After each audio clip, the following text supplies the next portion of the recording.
Welcome to Mind Sherlock, where every case challenges your intellect, every clue sharpens your instincts, and every mystery pulls you deeper into the unknown. Grab a seat, stay sharp, and let's unravel the truth together. Sherlock Holmes and the murder that took a century to solve. Chapter 1. The Letter from the Grave. It was on an evening thick with London fog that I first noticed the package resting upon my desk. There was nothing unusual about it at first glance. A modest parcel wrapped in brown paper, its edges worn and brittle with age. Yet, as my fingers traced the inked script upon its surface, I felt an inexplicable chill. The name inscribed upon the parcel was not my own. Mr. Sherlock Holmes, 221B Baker Street, London. The handwriting, elegant yet unfamiliar, bore the tremor of a hand long since stilled. I turned the package over, searching for a return address, a sender, anything, but found none. The postmark was absent, as though the package had materialized rather than arrived. Holmes, deep in the study of a monograph on ancient criminal codes, barely stirred as I unwrapped the contents. The paper crackled, dry as autumn leaves, and within lay a single envelope, yellowed with time. Its seal, an elaborate wax insignia, had remained unbroken for what I could only assume was decades, perhaps even a century. Holmes, I murmured, my voice betraying the unease creeping over me. This cannot be possible. Look at the date. Holmes lifted his gaze lazily, but the moment his eyes met the inscription, his demeanor changed. The indolence vanished, replaced by sharp, glacial intensity. For stamped upon the envelope was a date that should have long faded into history. October 15th, 1825. For several moments, neither of us spoke. The ticking of the clock upon the mantelpiece felt unnaturally loud, filling the silence like an uninvited spectre. Holmes reached forward, his long, deft fingers taking the envelope with a care usually reserved for evidence at a crime scene. His thumb brushed against the wax seal, and then he paused. "This has never been opened," he observed quietly. "Not in a century." With a flick of his penknife, he broke the seal and withdrew the aged parchment within. The ink had faded to a ghostly brown, yet the words remained legible. I leaned forward as Holmes began to read aloud. "To Mr. Sherlock Holmes," he began, the syllables rolling off his tongue as though summoning something from beyond the veil. "If you are reading this, then the time has come. A crime was committed that the world was never meant to uncover. A murder that was buried not just in earth, but in time itself." I felt the hair upon my arms rise. The man who died that night was never meant to be found. A cold draught whispered through the room, though no window had been opened. Holmes continued. "This letter, and the evidence it contains, must not be examined until exactly 100 years after the night in question. Only then, when the cycle begins anew, will the truth be seen." We exchanged a glance. It was not fear I saw in Holmes's eyes, but something far more dangerous: curiosity. Holmes turned over the final page, and from its folds, a smaller envelope slipped onto the desk. Unlike the letter, this one bore no dust of age. It was pristine, sealed with a single crimson mark. "Do you believe in ghosts, Watson?" Holmes murmured, running his thumb over the wax. "Certainly not," I replied, though the steady beat of my heart had betrayed my growing unease. Holmes gave no indication of sharing my apprehension as he opened the second envelope. Inside was a thin sheet of parchment, and upon it, written in the same elegant hand, was a name: Lord Benedict Winfield. I exhaled sharply. The name rang familiar, a whisper from old case files and forgotten London tragedies. "Lord Benedict Winfield," I echoed. "The nobleman found dead in his study." "But Holmes, that case was closed a century ago. The official records state that his body was discovered in a locked room, untouched, with no sign of forced entry," Holmes finished, eyes glittering with something unreadable. "Yet, Watson, there is one curious detail absent from those records. He laid the letter flat upon the table and tapped a single line of text. "His body," Holmes murmured, "was never meant to decay." I sat frozen. "What are you suggesting?" "Only this," he said, rising abruptly, "that this crime, though buried in history, has not yet reached its conclusion." At that moment, the fire flickered violently in the hearth, casting shifting shadows against the walls. And as if in answer to Holmes's unspoken challenge, the candle nearest to us sputtered out, leaving us in near darkness. The past, it seemed, had finally come knocking. Holmes held the envelope between his fingers, tilting it slightly so that the flickering gaslight illuminated the red wax seal. Unlike the letter, which bore the marks of age and fragile decay, this envelope seemed untouched, preserved in a way that defied logic. "A letter written a century ago I can accept, Watson," Holmes murmured, his keen gaze studying every imperfection in the paper. "But an envelope that has not aged? That is something else entirely." I leaned in closer, feeling the cold weight of foreboding settle in my chest. The inscription on the envelope was in the same elegant hand as the letter, yet the ink was sharp and unfaded, as though it had been written yesterday. Below the addressee, a line of small, precise handwriting read, "This envelope must not be opened until October 15th, 1925. I swallowed. "Holmes, this letter has waited precisely 100 years to be read, and we are holding it on the very day it was meant to be opened." Holmes said nothing at first. His fingers traced the wax seal, his mind undoubtedly calculating every possibility, every rational explanation. "A coincidence," he said at last. But I knew Holmes too well. He did not believe in coincidence. Still, he did not open the envelope. He merely placed it upon the desk beside the letter, as if waiting for something. Or perhaps, I thought grimly, as if listening for something. Holmes reclined in his chair, steepling his fingers beneath his chin, his gaze never leaving the envelope. The dim firelight cast angular shadows across his face, accentuating the sharpness of his features. "You hesitate," I observed. "I analyze," he corrected. "There is a distinction." Holmes was not a man of superstition, nor was he easily swayed by dramatic spectacle. Yet I saw in his expression that peculiar intensity that took hold of him when he encountered a puzzle worth solving. "Consider this, Watson," he continued, his voice measured. "This letter, if genuine, was written by a man who has been dead for 100 years.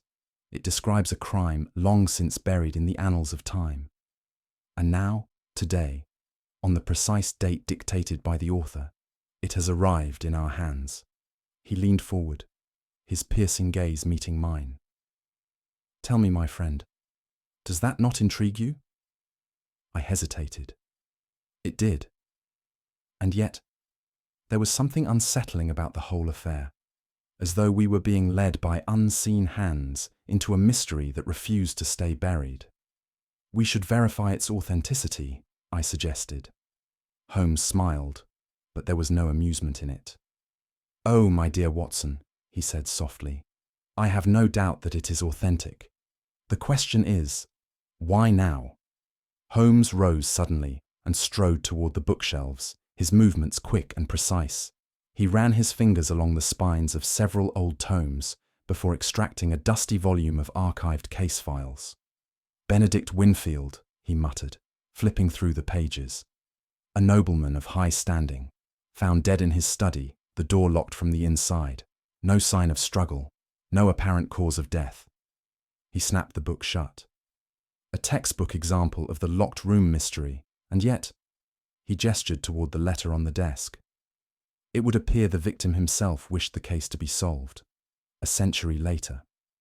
"But Holmes," I interjected, "if the crime has remained unsolved for 100 years, surely it will remain that way forever. What could possibly be left for us to discover?" Holmes regarded me for a long moment before speaking. "That, Watson, is what unsettles me most." I frowned. "What do you mean?" He tapped the envelope lightly with one finger. "A crime unsolved is one thing," he said. But a crime that has waited a century to be solved, that suggests intent. The fire crackled, the only sound in the otherwise silent room. I felt a shiver run down my spine. Intent, Holmes. Yes, Watson. His voice was quiet. As if the case itself was designed for us, as if we were always meant to find it. Without another word, Holmes took his penknife and carefully sliced through the wax seal. The sound was unnervingly loud in the stillness of the room. He unfolded the parchment within, his sharp eyes scanning the contents. As he read, his expression darkened, not with fear, but with something more profound. "Holmes," I prompted, "what does it say?" He did not answer immediately. Instead, he set the letter down and exhaled slowly. "Watson," he said at last, his voice low, "this is not merely a letter." His eyes met mine, and for the first time that evening, I saw something akin to genuine unease flicker behind them. "It is a confession," he continued, "one written before the crime itself was committed." I felt the blood drain from my face. "That's impossible," I murmured.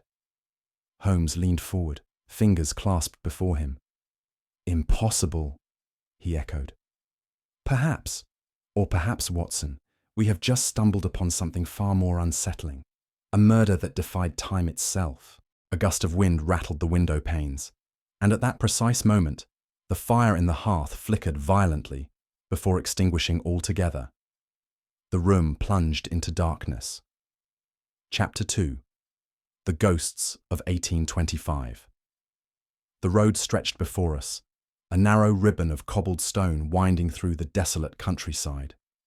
The carriage rattled along in rhythmic protest, the wheels splintering the silence of the evening as we made our way toward Winfield Manor, the scene of a crime long buried in time. Holmes sat opposite me, his gaze fixed upon the landscape as though searching for something beyond the realm of sight.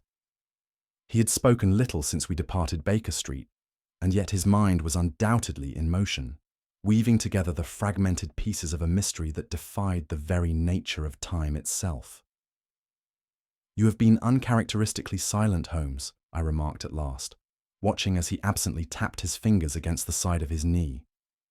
"And you, Watson, have been uncharacteristically observant," he replied without turning his head. "A rare evening indeed." I ignored the jibe. "Do you believe we shall find anything of use in a house abandoned for a century?" He smiled, but there was no humour in it. "A house does not forget, Watson. Brick and mortar hold memories in a way that men do not. Time may erase the living, but it does not erase the truth." I shivered, though not from the cold. The manor loomed ahead, its silhouette a dark stain against the evening sky. And as we drew closer, I could not shake the feeling that it was watching us, waiting. The carriage drew to a halt before the estate gates, their rusted iron frame half swallowed by creeping ivy. Beyond them, Winfield Manor stood in eerie defiance of its years, its towering facade cracked with time, yet strangely intact, as though untouched by the decay that claimed all things mortal. Holmes stepped out first, his keen gaze sweeping over the grounds with the precision of a surgeon's scalpel. I followed, feeling an inexplicable weight settle upon my chest the moment my foot touched the gravel. "Remarkable," Holmes murmured. "The house?" I asked, though I already knew that was not what he meant. "The stillness," he corrected. "Tell me, Watson, what do you hear?" I frowned, straining my ears against the hush that enveloped the grounds. The wind, which had howled through the countryside, ceased at the manor's threshold. There were no birds, no rustling leaves, no distant hum of life. The silence was absolute. Holmes ran a gloved hand along the iron gate. "Not a speck of rust beneath the ivy," he observed, as if it were frozen in time. The door creaked open with little effort, revealing an entrance hall shrouded in darkness. The air was thick with the scent of aged wood and something else, a faint trace of candle smoke, though no light had burned here for 100 years. "Watson," Holmes murmured, stepping inside. We are not alone in this house. Holmes and I were not the only ones drawn to this house of ghosts. The Winfield bloodline had not yet faded entirely from existence, and those who bore its name were waiting. The drawing room, though covered in dust and age, had been prepared for our arrival. Seated near the dim fireplace, their faces half obscured by shadow, were three figures, each carrying the unmistakable mark of a family haunted by its own past.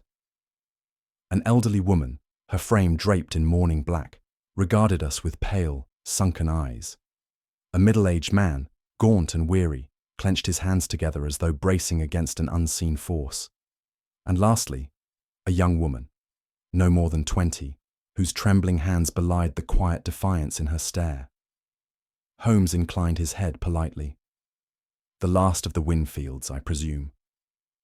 The old woman, Lady Eleanor Winfield, spoke first, her voice brittle with age. You should not have come, Mr. Holmes. And yet here we are, Holmes countered, removing his gloves with slow precision. Curious, is it not? A house abandoned, yet perfectly preserved. A crime long forgotten, yet whispered of in hushed voices. Tell me, Lady Winfield, what is it that you fear? The younger woman, Clara Winfield, gripped the arms of her chair. This house, it does not want you here. Houses have no desires, Miss Winfield, Holmes said coolly. Then you do not understand this one, she whispered. A log collapsed in the hearth, sending a cascade of embers into the air. In that instant, Holmes turned his gaze sharply toward the farthest corner of the room. Watson, he murmured, his voice edged with something I rarely heard. Uncertainty. Did you see that? I swallowed hard, my own breath hitching in my throat. For in the dim light, for the briefest of moments, I had seen movement where no living thing stood. The air grew heavier as we ascended the grand staircase of Winfield Manor. The lantern Holmes carried cast elongated shadows along the corridor walls, illuminating the dust that had settled thickly over a century of neglect. Here, Watson, Holmes murmured, stopping before a set of ornate double doors, their surface warped with time, but untouched by intrusion. The iron lock gleamed in the dim light, the mechanism ancient yet unbroken. 100 years, I whispered, my fingers brushing the dust-laden handle. No one has set foot inside since the night of the murder.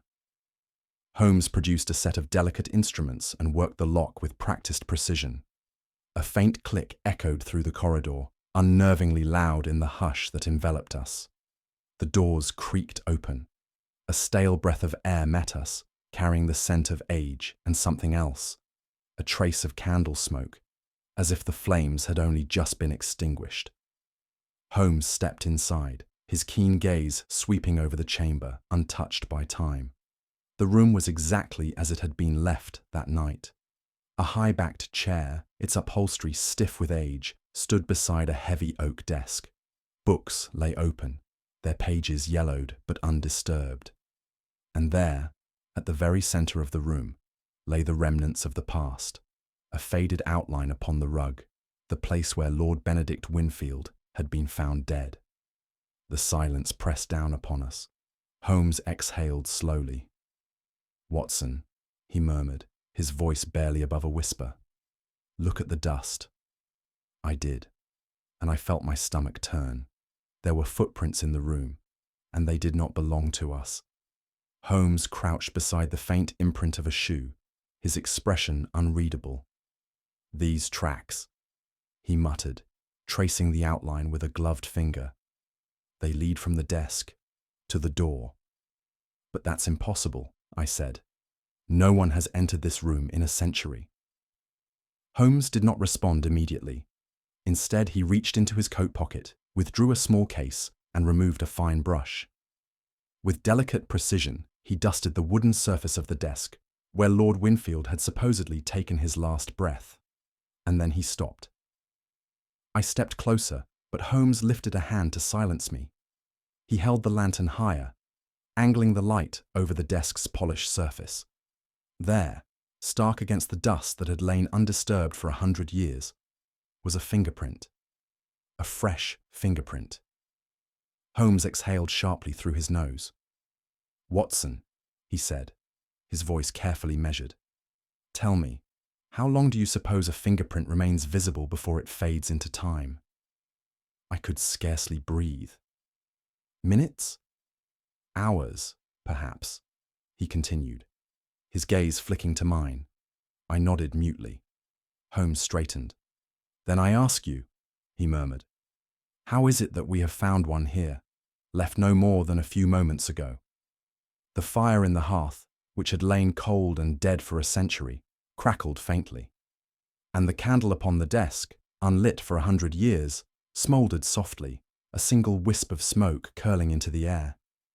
A deep and unnatural hush settled over the room.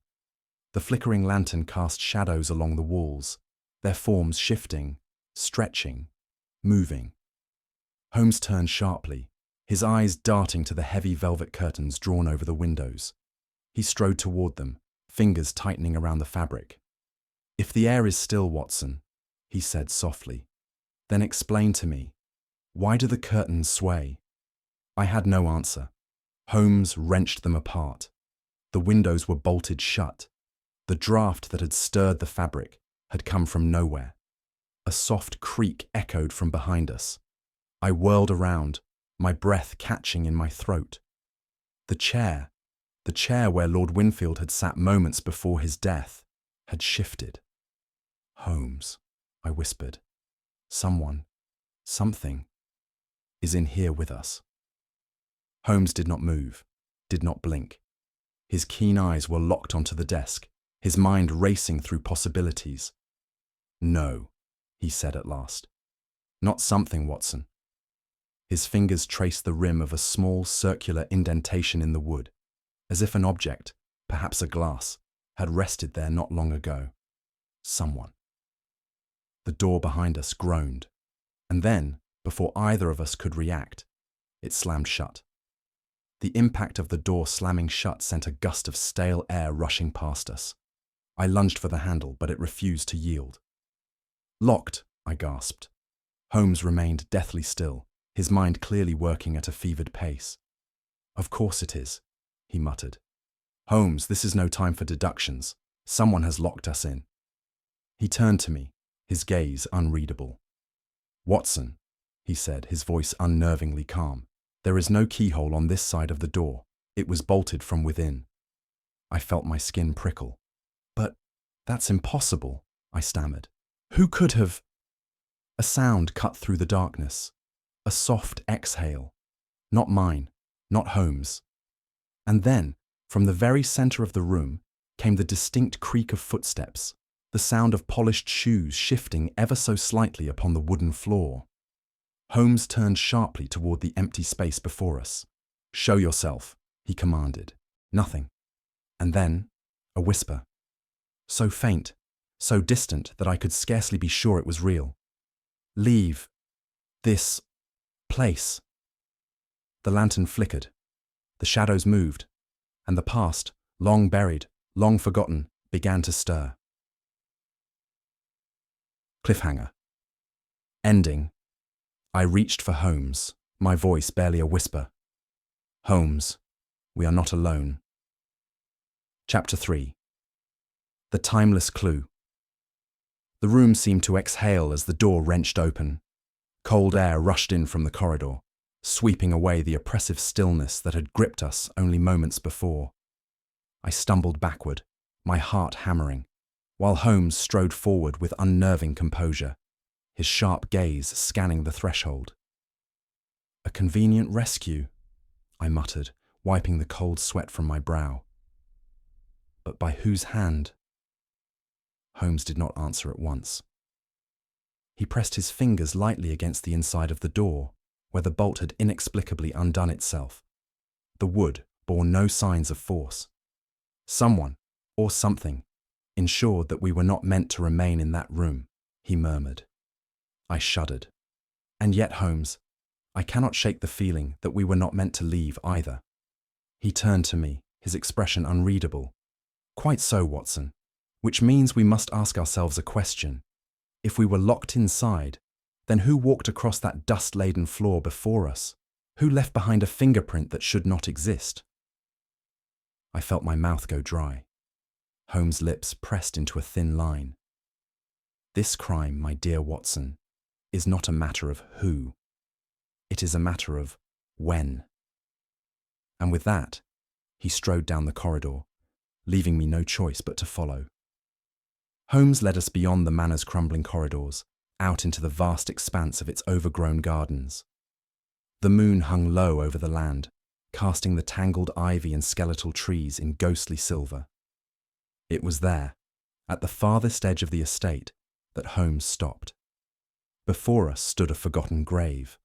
The marker was weathered, its inscription half swallowed by time.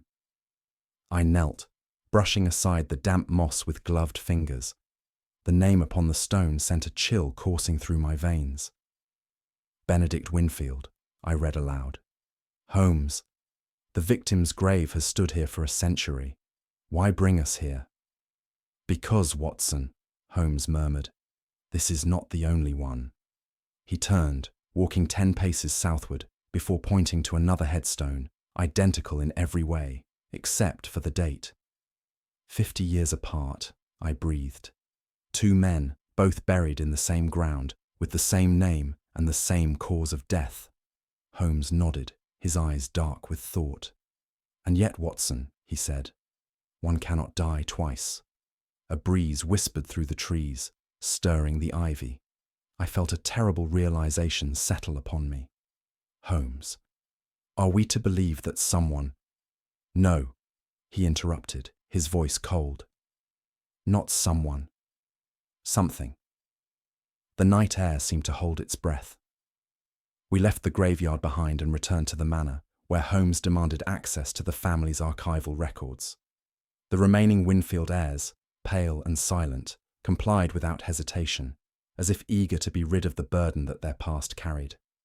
We pored over the yellowed pages, handwritten testimonies and brittle ledgers, tracing the family's history as far back as ink and parchment allowed. And yet, as I turned page after page, I felt an uneasy sensation creeping over me. Holmes, I murmured, these records, they do not align. Holmes barely acknowledged my remark. His gloved hand hovered over 2 separate accounts, one from 1825, detailing Lord Benedict Winfield's untimely death, and another from 1875, describing an identical fate. And yet, there was something terribly wrong. Look closely, Watson, Holmes instructed. I did, and then I saw it. The handwriting in both reports was the same. A chill ran down my spine. Holmes, this is impossible, I whispered. These accounts were written 50 years apart, and yet— The same hand recorded them, he finished. His gaze flickered with grim understanding. As if the same man witnessed both events and ensured that the truth was rewritten. I swallowed hard. You mean— Yes, Watson. Holmes leaned back, his fingers steepled. The past has been altered, and someone, or something, has been ensuring that this crime remains forever unsolved. The fire in the hearth flickered violently. Holmes exhaled slowly. We are no longer investigating a murder. He tapped the ancient paper. We are investigating a deception that spans a century. Holmes sat in silence, his fingers interlocked as he stared at the 2 conflicting death records before him. The only sound in the dimly lit study was the slow, rhythmic ticking of the grandfather clock. Every 50 years, he murmured. One body, one murder, one crime that history has seen fit to repeat. I shifted uneasily. Holmes, are you suggesting that these murders are linked?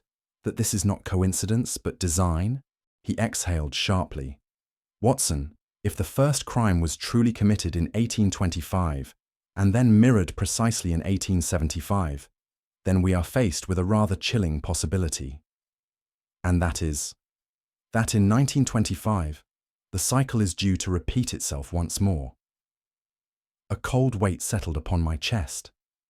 The idea was absurd, preposterous, and yet, the evidence laid before us told a story that logic could not refute. But why? I pressed. What possible motive could exist that spans generations? Holmes's expression darkened. Not motive, Watson. Mechanism. Someone has ensured that these deaths continue, precisely 50 years apart. I swallowed, dread twisting in my gut. Then we are no longer looking at a single crime. We are looking at a conspiracy, one that has lasted a century. Holmes nodded gravely. And if my calculations are correct, Watson, then the next victim... He broke off suddenly, his eyes flickering toward the doorway. May already be chosen. Holmes wasted no time. He rose swiftly, crossing the room in 3 strides to the towering bookshelves lining the study. His fingers danced across the spines of forgotten histories, pausing on a dust-covered ledger bound in cracked leather. Watson, history is not only written by the victors, it is rewritten by those who wish to conceal it. He pried open the ledger and flipped rapidly through its brittle pages.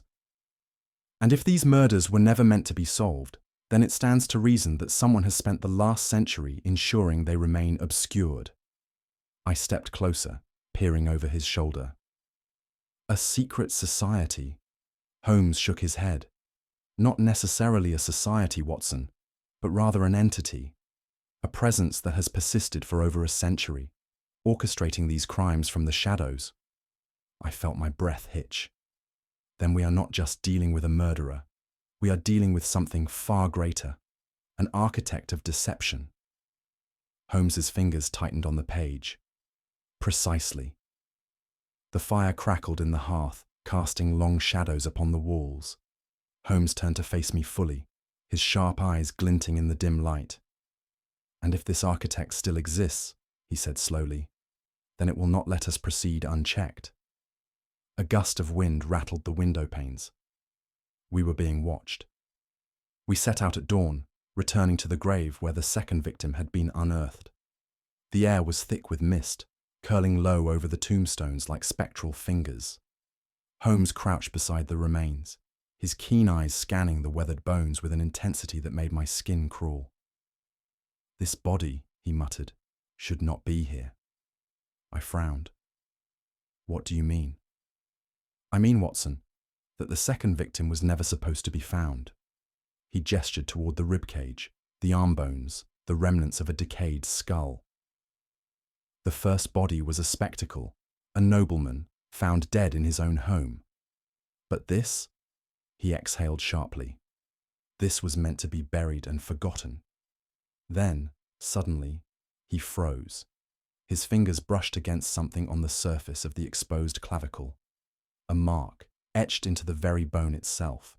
It was a symbol, a crude, jagged insignia, carved deep into the bone like a brand upon flesh. Watson, Holmes murmured, his voice hushed. Have you seen this before? I stared at the mark, my mind racing through memories of case files, archives, half-forgotten horrors. But no, nothing. It is unknown to me, Holmes, I admitted. Then we must ask ourselves, he said gravely, why it has appeared on a body that has lain undisturbed for 50 years. The mist swirled around us, and I could not shake the feeling that we were being watched. Holmes did not speak on the journey back to London. He sat rigid in the carriage, staring out at the passing countryside, his mind working at a feverish pace. It was not until we had returned to Baker Street, our boots still damp with the morning mist, that he finally addressed me. Watson, he said, his tone quiet but urgent. This mark, it is not confined to the past. I blinked. What do you mean? Holmes withdrew a folded newspaper from his coat pocket and spread it upon the desk. His finger tapped a headline buried in the lower columns. Brutal murder in London, victim found with unusual markings. I felt a chill seep into my bones. No, I whispered. Holmes nodded grimly. 2 days ago, Watson, a man was found dead in Whitechapel, his body marked with the exact same symbol we found upon the bones of a victim 50 years buried. I sat heavily in my chair. Holmes, this means... Yes, Watson. His voice was like steel. The cycle has begun again.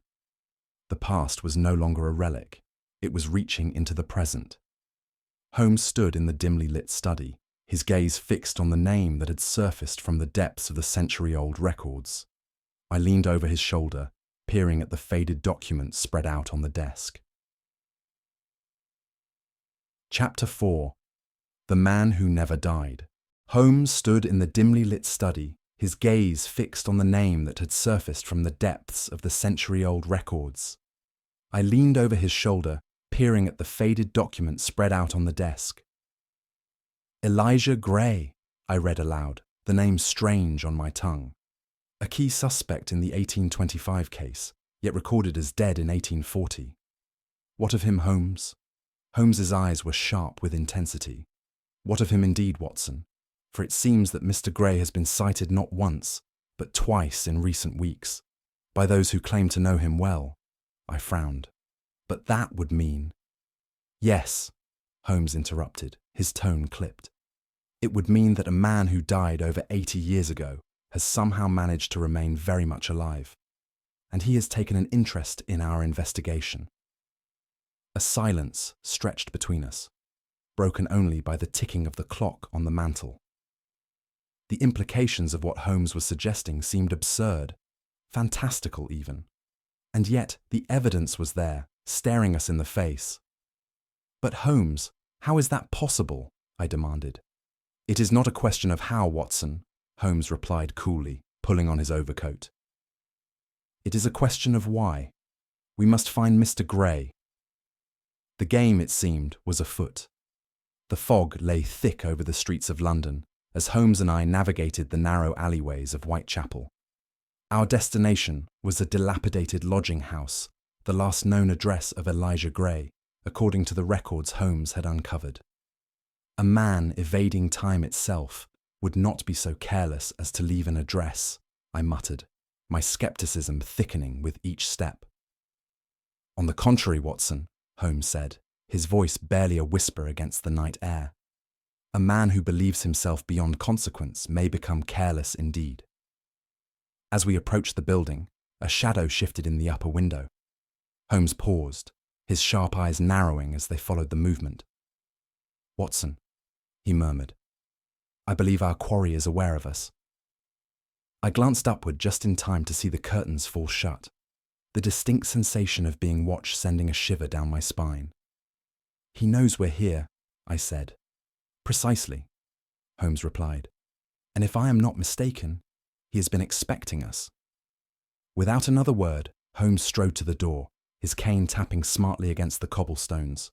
The door opened before we could knock, revealing a gaunt, hollow-eyed figure who seemed to have aged a lifetime in the span of a few years.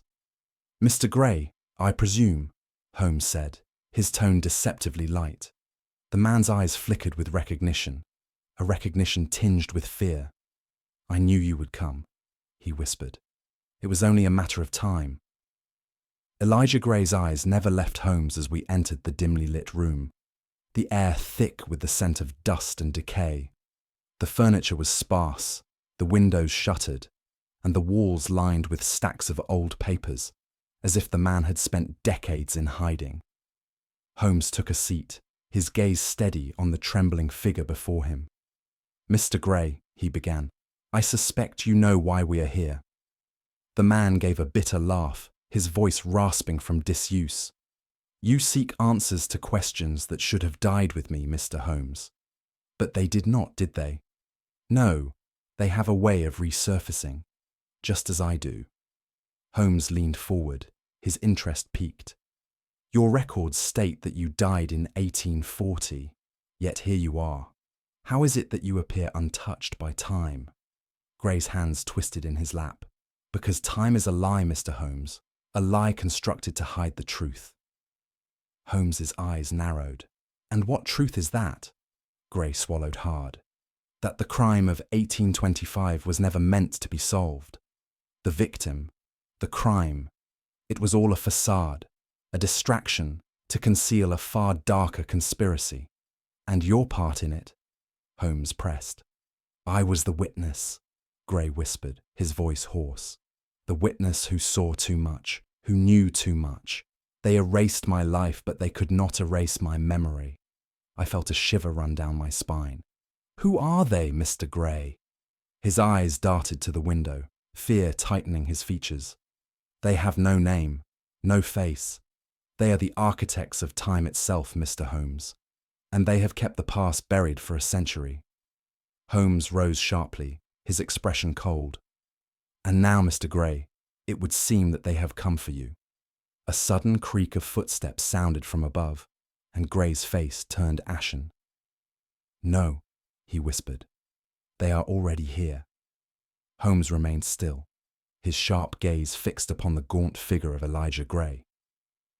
The dim candlelight flickered, casting shifting shadows upon the cracked walls of the lodging house. Mr. Gray, Holmes said, his voice cutting through the silence like a blade. You claim to have seen too much. Tell me, what exactly did you witness in 1825? Gray's fingers twitched.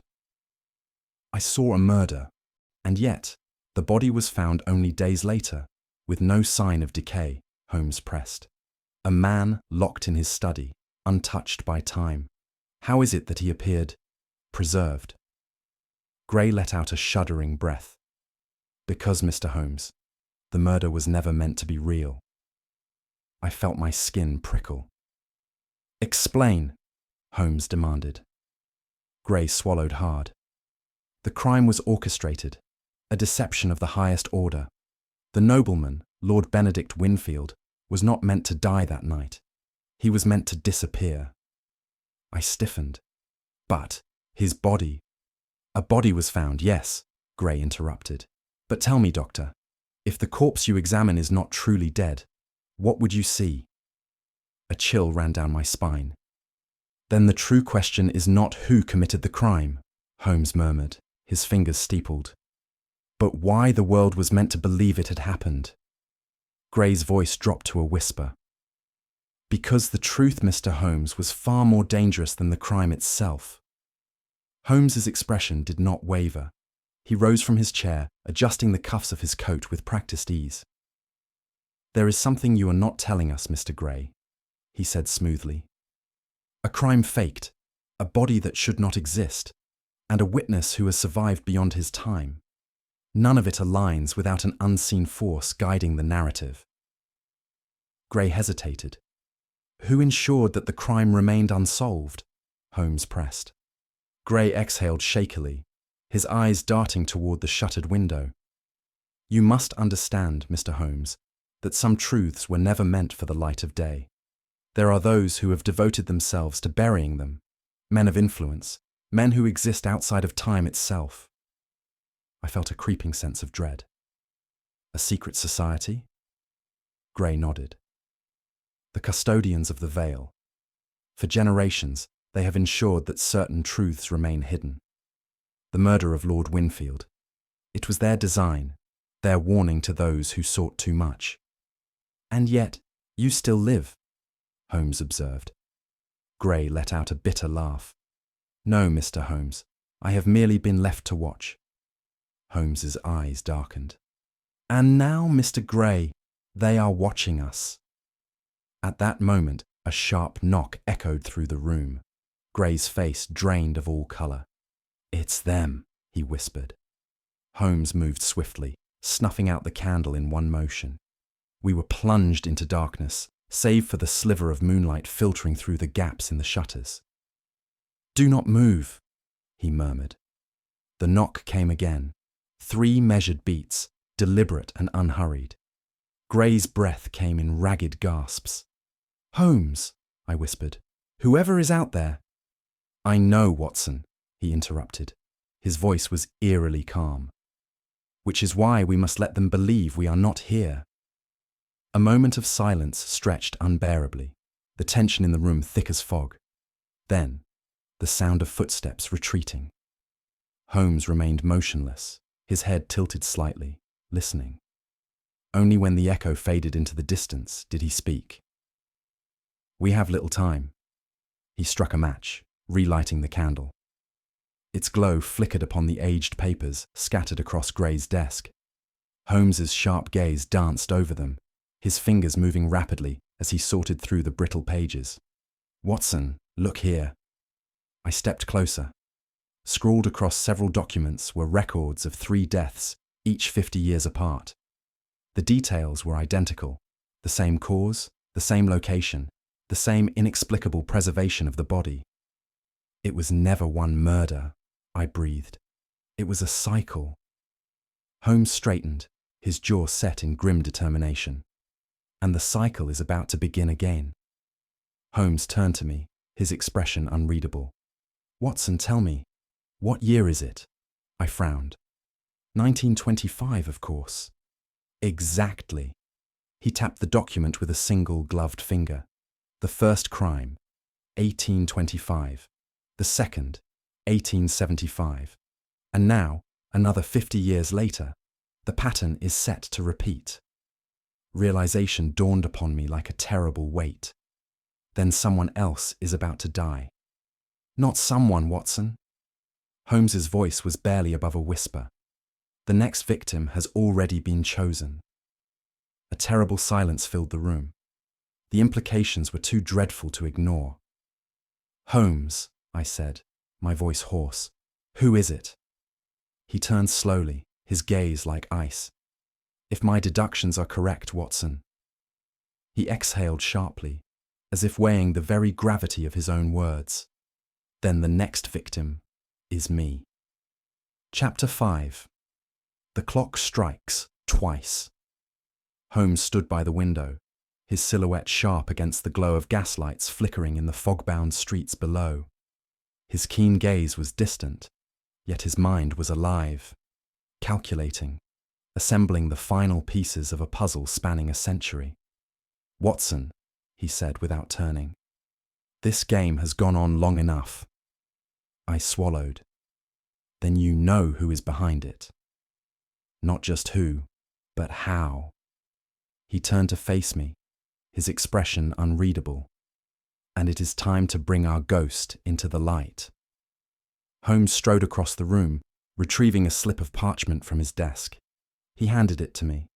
It was a public notice. "A formal announcement," he explained. "A private gathering of scholars, historians, and men of influence. Men who have long sought the truth behind the mystery of 1825. His voice dropped. "And among them, Watson, will be the man who has spent a century ensuring that truth remains buried." I read the notice again, understanding dawning upon me. "You mean to use yourself as bait?" "Not myself," Holmes corrected, his lips curving into a rare, humorless smile. "The past itself. This perpetrator, whoever he is, has spent a lifetime silencing history. Tonight, we make him believe history is about to speak." The clock on the mantel struck 11. The trap was set. The gathering was held in the grand hall of an exclusive London club, its guests murmuring in hushed anticipation. The invitation had promised a revelation, a long-lost account of the Winfield murder, newly uncovered. But Holmes and I knew the real purpose of the evening. "Observe, Watson," Holmes murmured as we stood at the edge of the crowd. "Some have come for curiosity, others for knowledge, but one among them is here for survival." His gaze flickered across the room. Then he tensed. A man stood near the farthest alcove, half concealed in the dim light. He was well-dressed, composed, a figure of quiet authority, but his eyes never left the stage, where the announcement was soon to be made.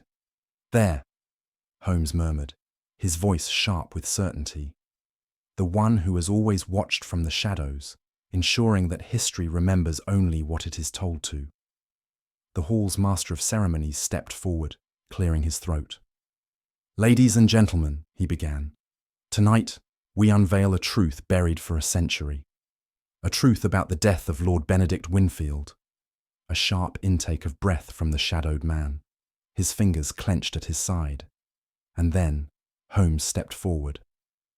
"Or rather," he said, his voice carrying through the hall, "the illusion of his death." The man stiffened. The game was over. The hall fell silent.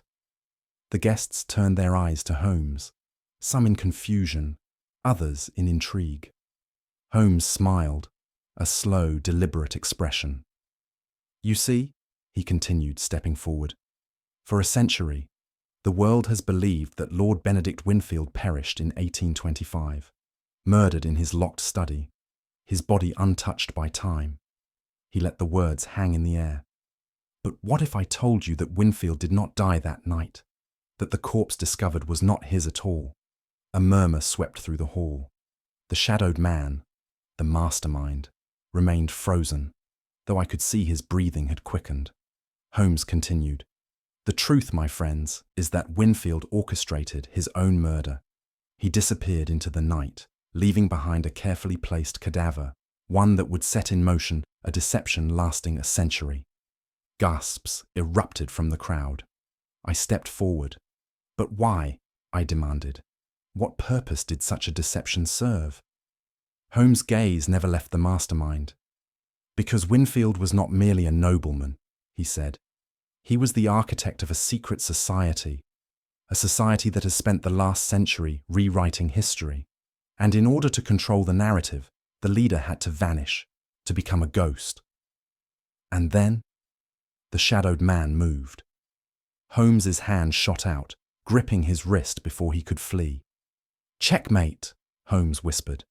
The man's face, so carefully composed until now, twisted in fury. You understand nothing, he hissed. Holmes's expression darkened. On the contrary, I understand everything. The mastermind, the man who had spent a century guarding a lie, had finally stepped into the light, and history was about to be rewritten. Holmes's fingers drummed against the edge of the table, his sharp gaze locked upon the trembling form of the captured mastermind. The man, formerly an enigma, a shadow that had lurked through history, now sat before us, his mask of confidence slipping with each passing second. You have played your role well, Holmes murmured, his voice carrying the weight of finality. But tell me, was it worth it? The man's lips pressed into a thin line. He remained silent, but his hands betrayed him, clenching into fists, the knuckles white with tension. Holmes turned to me. Watson, what is the most remarkable thing about this crime? I hesitated. The way it has remained unsolved for a century? Holmes inclined his head. Precisely. The same crime, repeated every 50 years, identical in every detail, each event echoing the last. And yet, what does that tell you? I frowned. That it was intentional, carefully orchestrated. Holmes's eyes gleamed. Indeed. This was never a matter of chance or coincidence. No, this was a deliberate manipulation of history, a deception so grand that it spanned lifetimes, ensuring that the past would always repeat itself. The mastermind let out a slow breath, his gaze dark. You understand nothing, Mr. Holmes. Holmes leaned in, his voice like steel. On the contrary, I understand everything. Holmes rose from his seat, pacing the dimly lit chamber as the weight of revelation settled upon us. This conspiracy did not begin with you, he said, his voice cutting through the air. Nor did it begin with the crime in 1825. No, this deception has roots far deeper, stretching back through generations, woven into the very fabric of history itself. The mastermind scoffed, but I saw his jaw tighten. Holmes continued. There was never one man behind this, was there? This was not the work of a single mind, but rather a collective effort, a carefully preserved masquerade, handed down from father to son, from master to apprentice. The mastermind exhaled through his nose. You presume much, detective. Holmes's smile was razor-sharp. I presume nothing. I deduce everything. He gestured toward the documents sprawled across the table. Ledger books, sealed records, hidden correspondences spanning a century. These are not the writings of a lone conspirator, Holmes declared. They are the work of many, a network of men who have spent 100 years ensuring that certain truths remain buried. The mastermind's expression flickered, just for an instant, but it was enough. Holmes had found the rot beneath the surface. The tension in the room thickened, the very air seeming to press down upon us.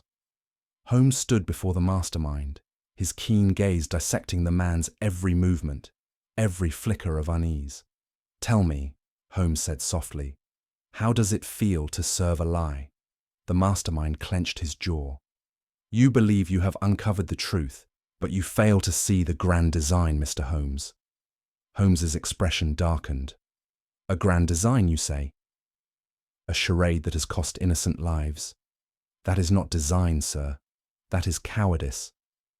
The mastermind's lips curled into something resembling a smile. "You think you have won?" Holmes's eyes never wavered. "I think that history will no longer be written by men such as you." The mastermind leaned forward, his voice a whisper. "History is not written, Holmes. It is controlled." And then, a sudden movement. I lunged forward, but Holmes was faster. With a precise flick of his wrist, he seized the man's arm before he could reach for the hidden dagger beneath his coat. "A predictable end," Holmes murmured, tightening his grip. "Did you truly believe I would not anticipate your final play?" The mastermind stilled. For the first time, his confidence had shattered, and Holmes had won. A silence stretched between us. Holmes released his grip, stepping back as the weight of finality settled upon the room. I exhaled slowly. So, this is it. The man behind a century of deception, finally unmasked. Holmes shook his head. "No, Watson." I frowned. "What do you mean?" Holmes's gaze remained locked upon the defeated mastermind, his voice barely above a whisper.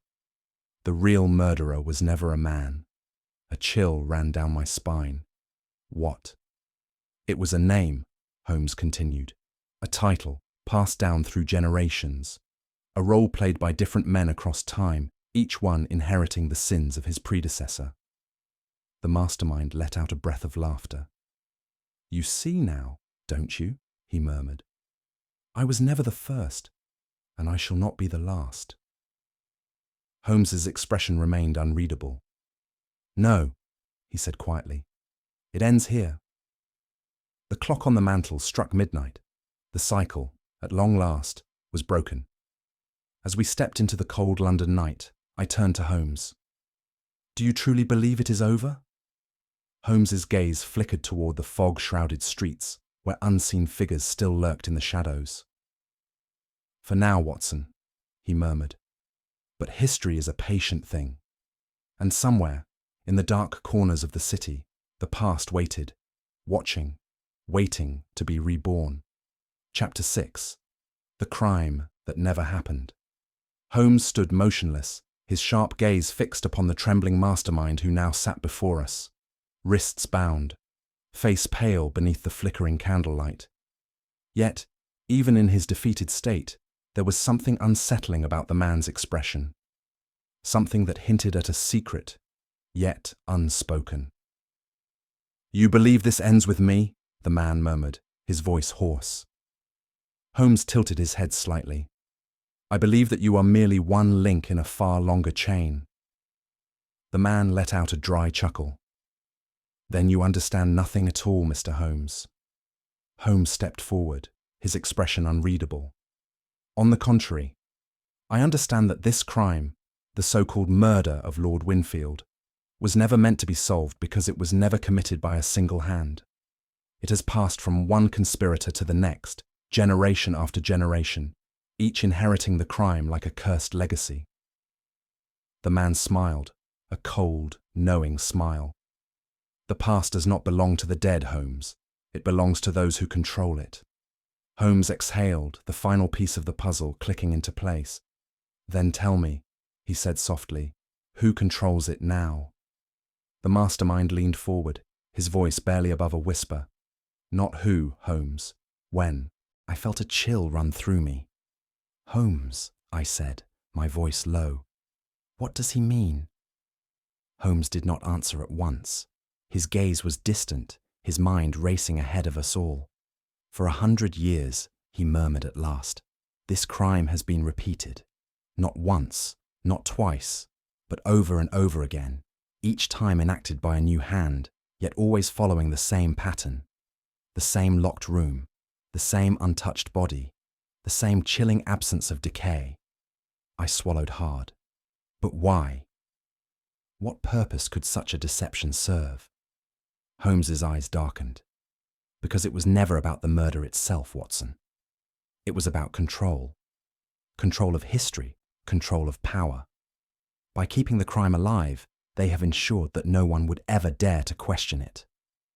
I turned back to the captured man. And who are they? The mastermind smiled again. Do you believe I am the last? He said, almost gently. Holmes exhaled sharply. No, he admitted, but you are the last I need. The man's expression flickered. For the first time, I saw fear. Because tonight, Holmes continued, the cycle will break. The carriage wheels rattled against the cobblestones as Holmes and I raced through the fog-laden streets of London. Time was against us. The cycle was due to repeat, and if Holmes was correct, the next victim had already been chosen. Do you have any doubt? I asked. Holmes shook his head. No, Watson. The final killing will take place tonight, in the very same house where it began. I stiffened. Winfield Manor? Precisely. The great house loomed before us, its silhouette barely visible through the thickening mist. We dismounted swiftly, Holmes striding ahead with the surety of a man who had already foreseen every move. The door was ajar. Holmes halted. We are expected, he murmured. We stepped inside, our footsteps swallowed by the vast empty corridors. The house was deathly still, and then a whisper of movement. Holmes was faster. He turned sharply, seizing the wrist of a shadowed figure before the blade could fall. A young man, no older than 20, stood before us, his hand trembling around the dagger's hilt. His eyes, wild, desperate, were filled with something more than fear. It is my turn, he whispered. Holmes exhaled. No, he said, his voice low but firm. It ends with you. The air inside Winfield Manor was thick with unease, the flickering candlelight barely holding the darkness at bay. The conspirators, the faceless men who had upheld the crime's legacy for over a century, stood before Holmes, their carefully constructed illusion crumbling before them. It is over, Holmes declared, his voice cool and measured. The deception you have guarded for 100 years has run its course. No more victims, no more shadows. One of the men, a stooped figure with silvered hair and weary eyes, stepped forward, his voice laced with something akin to sorrow. You do not understand, Mr. Holmes. We have never sought to deceive. We have sought to protect. Holmes exhaled sharply. Protect whom? The man's gaze flickered to the grand staircase, where the sealed study remained untouched, just as it had been since 1825. Not who, Mr. Holmes, he whispered. What? A silence stretched between them. Then, with a single commanding motion, Holmes turned, striding toward the door that had remained locked for a century. No more games, he murmured. Let us see the truth. The key turned in the lock. The door groaned open. And for the first time in 100 years, the past was exposed to the light. The room was exactly as it had been on the night of the crime. The desk remained undisturbed, its papers yellowed with age, but otherwise unchanged. The chair stood at the same eerie angle, as if Lord Winfield himself had just risen from it. And then there was the body, or rather, the absence of one. Holmes's sharp intake of breath was the only sound in the room. It is impossible, I murmured. The reports stated. The reports were wrong, Holmes interrupted. His gaze swept across the room, his mind working at an astonishing pace. For 100 years this room has been preserved, untouched. The scene should have been exactly as it was, but there is nothing. The corpse that had been reported in 1825, the untouched body that had defied decay, was gone. Holmes turned to the conspirators, his voice colder than the night air outside. Where is the body? But they did not answer. They only stared, not at us, but at the doorway. A prickle of unease crawled up my spine as I followed their gaze. The doorway behind us yawned open, leading into the darkened corridor. And then, for a brief, impossible moment, I saw it. A shadow. A tall figure, standing motionless in the doorway, silent, watching. Yet there was no one there. "Holmes," I whispered. But he had already turned. The shadow vanished. A trick of the light? A moment's hallucination? I did not know, but the conspirators saw it too. Their faces were ashen, their hands trembling. "The past does not let go," one of them muttered. "It waits." Holmes placed a steadying hand on my shoulder. "Come, Watson," he said. "There is nothing more for us here."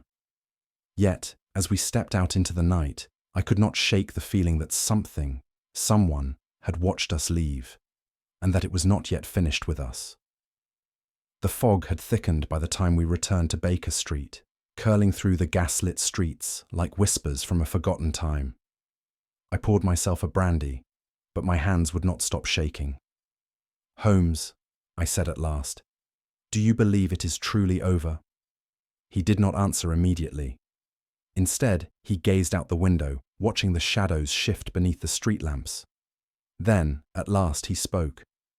"Some crimes, my dear Watson, are never solved," he murmured. "They simply stop happening." I shuddered, for as I set down my glass, I could not shake the dreadful certainty that somewhere in the darkened city, the past was still watching, and it was waiting.